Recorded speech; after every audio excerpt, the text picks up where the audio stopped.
Mula nung tinayo ko ang negosyo ko, palagi ko namang iniisip na paano ako makakapagbabago ng buhay ng ibang tao. Actually, hindi ako in sa money, guys. Hindi talaga ako mahilig sa ako nag-check ng bank account ko, ganyan. Hindi ako nagbibilang ng pera. Lagi akong nagbibilang ng achievements, tsaka nagbibilang ng blessing na nabibigay sa ibang tao.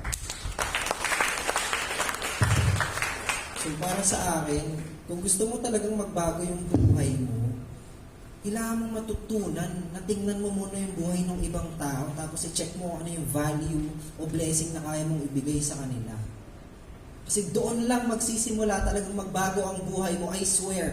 Magsisimula lang magbago ang buhay mo kapag nakapagpabago ka na ng buhay ng ibang tao. At least isa, dalawa, tatlo, kung 100 pa yan, mas maganda.